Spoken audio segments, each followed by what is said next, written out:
अस्सलाम वालेकुम वरहमतुल्लाहि वबरकातुहू। बीजेड एजुकेशन टीवी के ज़रिए होने वाले इस ऑनलाइन सेशन में मैं नूरुल हुदा कुरैशी आपका इस्तकबाल करता हूं। आज का जो हमारा टॉपिक है वो डिग्रीज़ ऑफ कंपैरिजन है, जिसे उर्फ़ आम में बच्चे चेंज द डिग्री या डिग्री के ग्रामर के नाम से जानते हैं।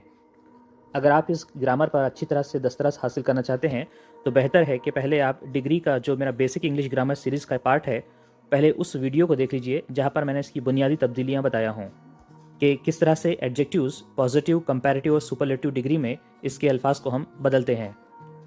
तो हम कह सकते हैं कि ये उसका पार्ट 2 है। इसलिए मैं एडजेक्टिव्स के उस ग्रामर का वीडियो की लिंक नीचे कमेंट और डिस्क्रिप्शन सेक्शन में डाल दूंगा। मैंने अपने पिछले उस वीडियो में आपको बताया था कि हमारी जो डिग्रीज है यानी एडजेक्टिव्स, इसके हम 3 किस्में को जानते हैं: पॉजिटिव, कंपैरेटिव और सुपरलेटिव डिग्रीज। बच्चों, अगर आप इस टेबल को अच्छी तरह से याद नहीं कर पाएंगे तो हमारा आने वाला ये जो ग्रामर है आप उसको पूरी तरह से समझ नहीं पाएंगे। इसलिए बेहतर है कि ये टेबल आपको अच्छी तरह से याद हो जाए। क्योंकि इस टेबल को मैं पिछले वीडियो में बता चुका हूँ, इसलिए मैं यहाँ पर इसे ज़्यादा वक्त नहीं दूंगा, बल्कि हम अपने असल ग्रामर की तरफ चलते हैं। मेरी किताब बेसिक इंग्लिश ग्रामर में ये टेबल मौजूद है, आप उसे यहाँ पर भी देख सकते हैं। जैसे कि आप जान गए हैं कि डिग्रीज की 3 किस्में हैं: पॉजिटिव, कंपैरेटिव और सुपरलेटिव। तो जब हम पॉजिटिव का सेंटेंस पढ़ते हैं तो जान लीजिए इसकी अलामतें या पहचान इस तरह से है कि आमतौर पर इन जुमलों में एज का इस्तेमाल होता है या फिर सो एज का इस्तेमाल होता है। दूसरी बात, इन सेंटेंसेस में एडजेक्टिव का फर्स्ट फॉर्म आता है, यानी कि अगर टॉल, टॉलर, टॉलेस्ट है तो यहाँ टॉल का इस्तेमाल होगा। उसी तरह से बाज़ जुमलों में नो अदर और वेरी फ्यू का इस्तेमाल भी होता है, जैसे यहाँ आपको दिखाई दे रहा है। बताई गई ABC रूल्स को जुमलों में इस्तेमाल इस तरह से है, जैसे Raju is as tall as his wife. आपने देखा कि यहाँ पे टॉल लफ्ज का इस्तेमाल हुआ और उसके दाएं और बाएं जानिब एज लगाया गया। कभी कभी सो एज भी लगाया जाता है। इसी तरह दूसरे जुमले में नो दर का इस्तेमाल हुआ और तीसरे सेंटेंस में वेरी फ्यू का इस्तेमाल हुआ। अब कंपैरेटिव की चंद अलामतें पहचान लेते हैं। कंपैरेटिव के जुमलों में देन लफ्ज़ का इस्तेमाल किया जाता है। यहाँ पे देन की स्पेलिंग THAN है। बाज़ बच्चे लिखते वक्त THEN का इस्तेमाल कर देते हैं, जिससे मानी बदल जाता है और ग्रामर गलत हो जाता है। दूसरी बात ये कि यहाँ एडजेक्टिव का सेकंड फॉर्म इस्तेमाल होता है, जैसे टॉल, टॉलर, टॉलेस्ट में टॉलर का इस्तेमाल होगा। इसी तरह इसके बाज़ जुमलों में एनी अदर या मोस्ट अदर या मेनी अदर इस तरह से भी इस्तेमाल होता है। मिसालों से देख लेते हैं। His wife is not taller than Raju. आपने देखा यहाँ टॉलर का इस्तेमाल हुआ, साथ ही साथ देन लफ्ज का भी इस्तेमाल हुआ। देन लगाने से दो लोगों या दो चीजों में मवाजना हो जाता है, यानी तकाबुल हो जाता है। कंपैरेटिव के जुमलों में अक्सर आपको दो शहरों में, दो मुल्कों में, दो इंसानों में, दो जानवरों में या दो चीजों में मवाजना यानी कंपैरिजन होता हुआ दिखाई देगा और वहां पर देन का इस्तेमाल लाजमी आपको दिखाई देगा। दूसरे सेंटेंस में Raju is taller than any other boy, यहाँ पर आप टॉलर का इस्तेमाल देख रहे हैं, साथ ही साथ देन एनी अदर का इस्तेमाल। और तीसरे सेंटेंस में देन मोस्ट अदर। तीसरी डिग्री का नाम है सुपरलेटिव डिग्री। सुपरलेटिव डिग्री में द या वन ऑफ द का इस्तेमाल आपके सेंटेंस में होता है और इसमें एडजेक्टिव का थर्ड फॉर्म यानी टॉल, टॉलर, टॉलेस्ट में टॉलेस्ट का इस्तेमाल होगा और टॉलेस्ट से पहले द लगाया जाएगा, द टॉलेस्ट या फिर वन ऑफ द टॉलेस्ट, इस तरह से बोला जाता है। मिसाल देख लीजिए, Raju is the tallest boy. आपने देखा यहाँ पे टॉल से तीसरी शक्ल टॉलेस्ट का इस्तेमाल हुआ, साथ ही साथ द लगाया गया।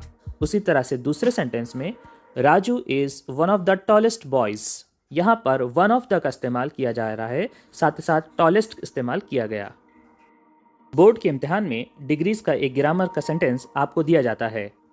आमतौर पर इसकी हिदायत चेंज द डिग्री या फिर चेंज इनटू पॉजिटिव डिग्री या बाज़ दफ़ा चेंज इनटू कंपैरेटिव डिग्री या फिर चेंज इनटू सुपरलेटिव डिग्री, इस तरह से हिदायत दी जाती है। ये ग्रामर 1 या 2 मार्क के लिए पूछा जाता है। आइए बोर्ड एग्जाम में पूछे जाने वाली इनकी टाइप 1 को देखते हैं। यहाँ पर आपको एक कंपैरेटिव सेंटेंस दिया जाएगा जिसे आपको सिर्फ और सिर्फ पॉजिटिव में कन्वर्ट करना होगा। ऐसा कब होता है, आइए समझते हैं। Sunil is taller than Ramesh. आप देखेंगे सुनील का कंपैरिजन रमेश से किया जा रहा है और टॉलर लफ्ज का इस्तेमाल यहाँ पर है और साथ ही साथ देन का इस्तेमाल भी यहाँ पर किया जा रहा है। मानी होता है सुनील रमेश से ज़्यादा ऊंचा है। अब जब हम इसे चेंज करेंगे तो इसका आंसर सिर्फ पॉजिटिव में कन्वर्ट होगा।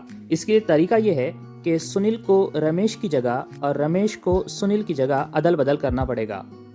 तो शुरुआत इस तरह से होगी, रमेश इज नॉट, साथ ही साथ हमें टॉलर को एज टॉल एज में कन्वर्ट करना होगा, एज टॉल एज।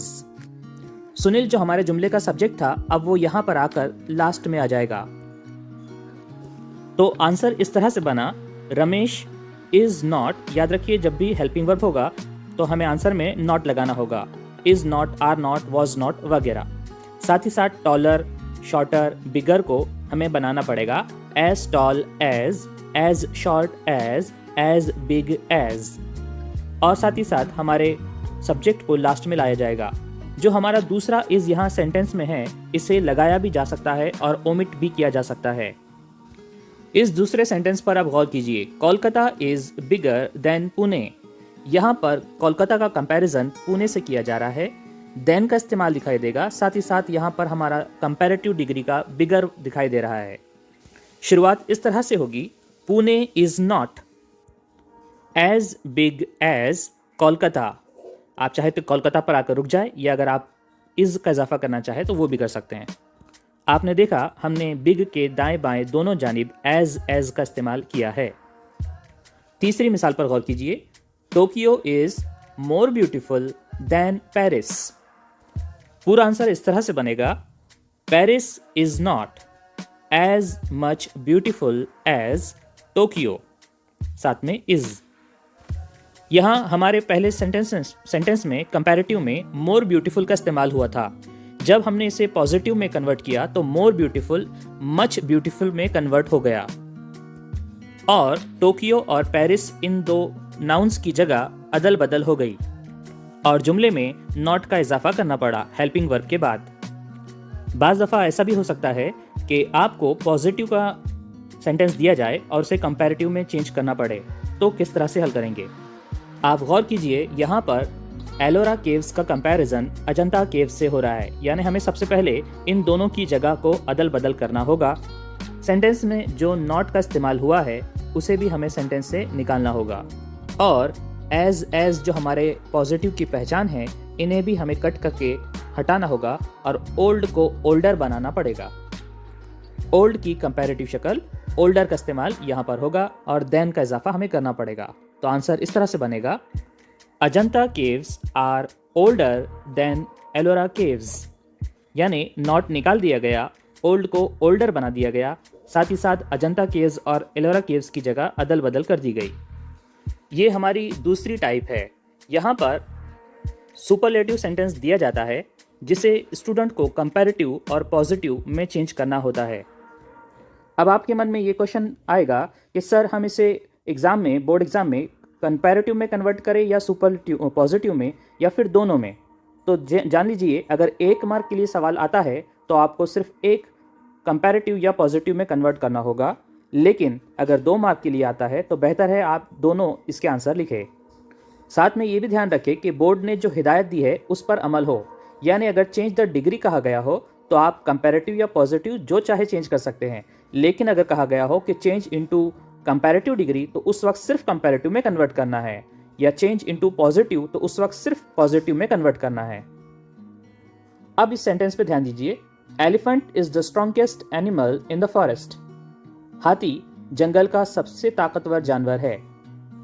स्टूडेंट को चाहिए कि वो सबसे पहले पहचानने की कोशिश करे कि दिया गया सेंटेंस कौन सी डिग्री का है, क्योंकि बोर्ड एग्जाम आपको ये लिखकर नहीं देता कि ये दिया गया सेंटेंस सुपरलेटिव है। स्टूडेंट को इसे पहचानना होगा। तो ध्यान दीजिए, यहाँ पर द का इस्तेमाल दिखाई दे रहा है, साथ में EST लगा हुआ है। इससे पता चलता है कि दिया गया सेंटेंस सुपरलेटिव डिग्री का है। इसका कंपैरेटिव बनाना बहुत आसान है। शुरुआत इस तरह से करेंगे, एलिफेंट इज जैसे कि वैसे, पहला एलिफेंट, दूसरा इज। द को सेंटेंस से निकाल दिया जाएगा और स्ट्रॉन्गेस्ट बन जाएगा स्ट्रॉन्गर। याद रखिए, जब हमें हमारा एडजेक्टिव स्ट्रॉन्गेस्ट मिल गया तो बच्चों को चाहिए कि वो एक पेंसिल से इस तरह का निशान अपने नोटबुक में लगा ले, ताकि आपको याद रहे कि इस तरह से कट लगाने पर हमें 3 वर्ड्स का यूज यहाँ पर करना है। और वो 3 वर्ड्स हैं देन एनी अदर, ये हमारे कंपैरेटिव की पहचान है। हमारा बाकी का बचा हुआ सेंटेंस हम एज इट इज लिखेंगे, यानी कि animal in the forest, full stop. हमारा पूरा आंसर आपकी स्क्रीन पर इस तरह से है। एलिफेंट इज द सेंटेंस से निकाल दिया गया, स्ट्रॉन्गेस्ट बना स्ट्रॉन्गर, बाजू में लगाएंगे देन एनी अदर, और बाकी बचा हुआ हिस्सा जैसे कि वैसे, यानी कि एनिमल इन द फॉरेस्ट। अब मैं आपको इसका पॉजिटिव आंसर बनाने का तरीका बताता हूँ। पॉजिटिव बनाने के लिए सेंटेंस के शुरुआत में ही हमें नो अदर का इस्तेमाल करना पड़ेगा। याद रखिए, जो हमने कट का निशान डिग्री के बाद लगाए थे वो बड़ा काम का है। अब हमें उसी कट के बाजू से बचा हुआ टुकड़ा यहाँ नो अदर के आगे लगाना है, यानी कि no other animal in the forest. No other animal in the forest, साथ में हेल्पिंग वर्ब इज। हमारा एडजेक्टिव स्ट्रॉन्गेस्ट बन जाएगा एज स्ट्रॉन्ग एज। इसी तरह अगर कोई दूसरा लफ्ज हो एज बिग एज, इस तरह से बनाना होगा। हमारा सब्जेक्ट यानी एलिफेंट वो हमारे सेंटेंस के लास्ट में आ जाएगा और उसे स्मॉल कर दिया जा सकता है अगर वो प्रॉपर नाउन ना हो तो। एलिफेंट इज, यहाँ पर भी दूसरा इज इजाफी है, आप इसे लगा भी सकते हैं और ओमिट भी कर सकते हैं। अब हम इस दूसरी मिसाल को हल करने की कोशिश करेंगे। Composition section is the most important part in board examination. आपकी सहूलत के लिए मैंने द, मोस्ट और इम्पोर्टेंट को अंडरलाइन किया हूँ, जिससे हमें पहचानने में मदद मिलती है कि दिया गया सेंटेंस सुपरलेटिव डिग्री का है। और अब हम इसे कंपैरेटिव में कन्वर्ट करेंगे। कंपैरेटिव बनाते वक्त हमें composition section is helping verb तक जैसे कि वैसे लिख लेना है, जैसे मैंने यहाँ लिखा हूँ। इसके बाद सेंटेंस में दिया गया द, हम इसे निकाल देंगे। यहाँ ये बात नोट करने वाली बात है कि हर द को नहीं निकालना है, सिर्फ हमारा एडजेक्टिव सुपरलेटिव जाहिर करने वाला जो द होता है हमें उस द को निकालना होगा। वरना बच्चे ऐसा ना करें कि जुमले में दिए गए दूसरे द का भी इस्तेमाल अगर कहीं है तो उसे डिलीट ना करें। सिर्फ आपको सुपरलेटिव डिग्री के पहले लगा हुआ द, इसे ही डिलीट करना है। उसी तरह मोस्ट बन जाएगा मोर इम्पॉर्टेंट, तो मोस्ट इंपॉर्टेंट बना मोर इंपॉर्टेंट। याद रहे हमने जैसे पिछले सेंटेंस में कट का निशान लगाए थे और वहाँ 3 लफ्ज लगाए थे। क्या आपको याद है वो 3 लफ्ज क्या थे? जी हाँ, देन एनी अदर। तो मोर इंपॉर्टेंट के बाद हमने लगाया देन एनी अदर। अब जो कट लगाने के बाद हिस्सा बच गया, यानी कि पार्ट इन बोर्ड एग्जामिनेशन, वो जैसे कि वैसे एक ग्रीन एरिया में आपको लिखना है। यानी ये बात पता चलती है कि कट लगाने के बाद वाला हिस्सा उसमें ज़्यादा कोई चेंज नहीं है, वो एज इट इज़ लिखा जाता है। तो पूरा आंसर इस तरह से बना, composition section is more important than any other part in board examination. अब आइए हम इसका पॉजिटिव बनाना सीखते हैं। पॉजिटिव की शुरुआत में ही हम लोग नो अदर लिखते हैं, ये इसकी पहचान भी है। साथ ही साथ जैसे कि हमने पिछले एग्जाम्पल में देखे थे कि डिग्री यानी इम्पॉर्टेंट के बाद जो कट का निशान लगाया गया वो बड़ा काम का है, तो हम वहीं से जारी करेंगे इसे। No other part in board examination, साथ में हेल्पिंग वर्ब इज का इस्तेमाल करना होगा। और इम्पॉर्टेंट जो कि वहाँ पे द मोस्ट इम्पॉर्टेंट लिखा हुआ था, हम द को सेंटेंस से निकाल देंगे और एज मच इम्पॉर्टेंट एज लिखेंगे। और जो हमारे सेंटेंस के शुरुआत में कंपोजिशन सेक्शन लिखा हुआ था, हम इसे यहाँ दोबारा से आखिरी में लिखेंगे। तो पूरा आंसर इस तरह से रहा। जुमले के शुरू में लगाना पड़ा नो अदर, जो कि हमारे फॉर्मूले में है। बाद में कट के बाद का हिस्सा पार्ट इन बोर्ड एग्जामिनेशन, जोड़ने के लिए इज का इस्तेमाल किया गया। द मोस्ट इंपॉर्टेंट बना एज मच इंपॉर्टेंट एज ये हमारे पॉजिटिव की पहचान है। और कंपोजिशन सेक्शन जो शुरू में था वो हमारे सेंटेंस के आखिर में आ गया। साथ में आप इस आखिर में दोबारा से रिपीट कर सकते हैं। इस तीसरी मिसाल को देखिए, the nearest airport is Aurangabad. ये एग्जाम्पल पिछले पुराने बोर्ड एग्जाम्स से है, जिसे देखकर अक्सर स्टूडेंट कंफ्यूज हो जाते हैं। असल में हमें इस तरह के सेंटेंस की आदत नहीं थी। होता यह है कि हमारा रेगुलर सेंटेंस औरंगाबाद इस लफ्ज़ से शुरू होता है, तो वो इस तरह से सेंटेंस होना चाहिए था, Aurangabad is the nearest airport. मैंने आपकी सहूलत के लिए इस सेंटेंस को दोबारा लिखकर दिखाया हूँ। अब ये हमारा जाना पहचाना तरीका हो गया। Aurangabad is the nearest airport. आपकी सहूलत के लिए मैं थोड़ा सा ब्रेक डाउन कर देता हूँ। यहाँ पर द का इस्तेमाल दिखाई दे रहा है, साथ ही साथ नियरेस्ट हमारा एडजेक्टिव है जो कि सुपरलेटिव फॉर्म में है। कट का निशान लगा देते हैं ताकि यहाँ पर हम बाद में देन एनी अदर का इस्तेमाल कर सके। ये एग्जाम्पल अब मैं आपको होमवर्क दे रहा हूँ, इसका आंसर लिखकर अपनी नोटबुक में दिखाइए।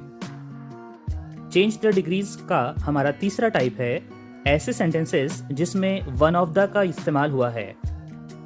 जैसे आप स्क्रीन पर देख रहे हैं, first example, America is one of the richest countries in the world. इसका मानी होता है अमेरिका दुनिया के सबसे अमीर तरीन ममालिक में से एक है, मुल्कों में से एक है।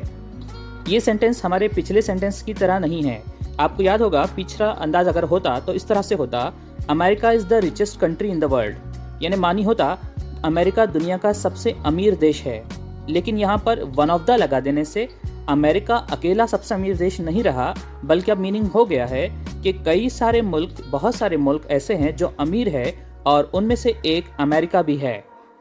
यहाँ पर यह बात नोट करने लायक है कि जिस सेंटेंस में वन ऑफ द लगा दिया जाता है उसके बाद आने वाले एडजेक्टिव्स के बाद नाउन जो होता है वो प्लूरल फॉर्म में होता है, यानी यहाँ कंट्री नहीं लिखा जाएगा, कंट्रीज लिखा जाएगा। इस दूसरी एग्जाम्पल को भी देख लीजिए। Ahmad is one of the most intelligent boys in the class. Ahmad class के सबसे ज़हीन लड़कों में से एक है। हमने यहाँ पर ये नहीं कहा कि अहमद सबसे ज़हीन तरीन लड़का है, बल्कि हम ये कह रहे हैं कि क्लास में बहुत सारे बॉयज़ यानी लड़के हैं जो ज़हीन हैं, इंटेलिजेंट है, और उनमें से एक अहमद भी है। ये हमारे टाइप 2 और टाइप 3 का सबसे मेजर फ़र्क था। आइए इसे कंपैरेटिव बनाने का तरीका देखते हैं। इसका तरीका पिछले जुमले की तरह ही है, लेकिन कुछ फ़र्क भी है। शुरुआत इस तरह से होगी, अमेरिका इज़, जुमले में से वन ऑफ द निकाल दिया जाएगा। पिछले सेंटेंस में हम सिर्फ द निकालते थे, इस मर्तबा हमें वन ऑफ द को निकालना होगा। रिचेस्ट की कंपैरेटिव शक्ल रिचर होती है। और जैसे हमने पिछले सेंटेंस में कट लगाकर 3 वर्ड्स देन एनी अदर, आपको याद होगा, लगाया करते थे, यहाँ पर हम देन एनी अदर नहीं लगाएंगे, बल्कि देन मेनी अदर या फिर देन मोस्ट अदर लगाएंगे, जो मैं आपको लिखकर दिखाता हूँ। तो शुरुआत इस तरह से होगी, अमेरिका इज जैसे कि वैसे, जुमले में से वन ऑफ द निकाल दिया गया, रिचेस्ट बना रिचर, अमेरिका इज रिचर। इसके फौरन बाद देन मेनी अदर, पहले हम लगाते थे देन एनी अदर, इस मर्तबा हम लगा रहे हैं देन मेनी अदर। बास टीचर्स या ग्रामेरियंस मोस्ट अदर का इस्तेमाल भी करते हैं। दोनों हालतों में आंसर सही है। अब जो हिस्सा कट के बाद बच गया, यानी कंट्रीज इन द वर्ल्ड, वो जैसे के वैसे लिखा जाएगा। तो हमारा पूरा आंसर इस तरह से बना, America is richer than many other countries of the world. आइए अब हम इसका पॉजिटिव आंसर बनाना सीखते हैं। इस सेंटेंस का पॉजिटिव बनाते वक्त याद रहे, जिस सेंटेंस में वन ऑफ द आया था, इसका आंसर बनाने का तरीका हमारे तरीका नंबर 2 से डिफरेंट है। पहले हम नो अदर से शुरुआत किया करते थे, इस मर्तबा हमें वेरी फ्यू से स्टार्ट करना होगा। वेरी फ्यू के माने होते हैं बहुत ही कम, यानी बहुत ही कम ममालिक ऐसे इतने अमीर हैं जितना कि अमेरिका है। वेरी फ्यू लिखने के बाद जो हमारे कट के बाद वाला टुकड़ा हम बाद में लगाया करते थे वो यहाँ पर लगाया जाएगा, यानी कंट्रीज इन द वर्ल्ड जैसे कि वैसे, very few countries in the world. अब हम जुमले को आगे बढ़ाते हुए हेल्पिंग वर्ब आर का इजाफा करेंगे। यहाँ पर बाज़ बच्चे या बड़े कंफ्यूज हो सकते हैं कि आर का इस्तेमाल क्यों हुआ, हम तो अभी तक इज़ का इस्तेमाल करते आ रहे थे। तो वजह यह है कि हमारा जब सेंटेंस चेंज हुआ, हमने वेरी फ्यू के बाद जब कंट्रीज़ का इस्तेमाल किए तो हमारा कंट्रीज़ जमा में है, इसलिए हमारा हेल्पिंग वर्ब भी जमा का होना चाहिए। ये बात बहुत ही ज़्यादा इंपॉर्टेंट है। इसके बाद एज रिच एज हमारा एडजेक्टिव अपनी पहली शक्ल में आ जाएगा, जैसे हम हमेशा करते हैं, और अमेरिका जिससे हमारा सेंटेंस स्टार्ट हुआ था वो आखिर में लगा दिया जाएगा। इज़ यहाँ पर भी आप लिख भी सकते हैं और चाहे तो ओमिट भी कर सकते हैं। तो पूरा आंसर इस तरह से रहा, very few countries in the world are as rich as America is. अब इस आखिरी मिसाल को भी देखेंगे, Ahmad is one of the most intelligent boys in the class. इसका आंसर इस तरह से बनेगा, अहमद इज, जुमले में से वन ऑफ द निकाल दिया जाएगा, मोस्ट बन जाएगा मोर, मोर इंटेलिजेंट, और इसके फ़ौरन बाद आप जानते हैं हम 3 वर्ड लगाते हैं। आप गैस कीजिए, देन एनी अदर या देन मेनी अदर। तो बच्चों सही जवाब होगा देन मेनी अदर या फिर most other, than many other boys in the class. हमारा पूरा आंसर इस तरह से बना कंपैरेटिव में, Ahmad is, one of the निकालने के बाद मोर लगाया गया, मोर इंटेलिजेंट, फौरन लगाएंगे देन मेनी अदर या फिर देन मोस्ट अदर, बाकी बचा हुआ टुकड़ा बॉयज इन द क्लास जैसे कि वैसे। पॉजिटिव की शुरुआत वेरी फ्यू से की जाएगी और कट के बाद वाला टुकड़ा, ये जो हमने कट लगाए थे, वो उठाकर नीचे रख दिया जाएगा, यानी very few boys in the class. हम हेल्पिंग वर्ब इज को आर में कन्वर्ट कर देंगे, तो पूरा आंसर इस तरह से बनेगा, very few boys in the class are as much intelligent as, यानी हमारा लफ्ज़ मोस्ट इंटेलिजेंट वो कन्वर्ट हो गया मच इंटेलिजेंट में। साथ ही साथ आप जानते हैं हम एज का इस्तेमाल हमारे पॉजिटिव शक्ल के दाएं और बाएं जानिब करते हैं। सेंटेंस के आखिर में अहमद इज़ लिखकर सेंटेंस कंप्लीट करेंगे। अब मैं आपके स्क्रीन पर कुछ सॉल्व्ड एग्जांपल्स रख रहा हूं, जिसे आप चाहे तो अपनी नोटबुक में लिख सकते हैं। वीडियो को पॉज कीजिए और इन मिसालों को अपनी नोटबुक में लिख लीजिए। सॉल्व्ड मिसालों का ये दूसरा हिस्सा है। यहाँ पर भी वीडियो को कुछ सेकंड के लिए पॉज कर लीजिए और अपनी नोटबुक में लिख सकते हैं। उसी तरह से सॉल्व्ड एग्जांपल्स का ये तीसरा हिस्सा। उम्मीद करता हूँ कि ये तमाम मिसालें आपके लिए कारआमद रही होगी। इस वीडियो को अपने क्लास के दूसरे बच्चों के साथ ज़रूर शेयर कीजिए। साथ ही साथ हमारे चैनल को सब्सक्राइब कर लीजिए ताकि आइंदा भी आने वाले वीडियोस आपको वक्त पर मिल सके।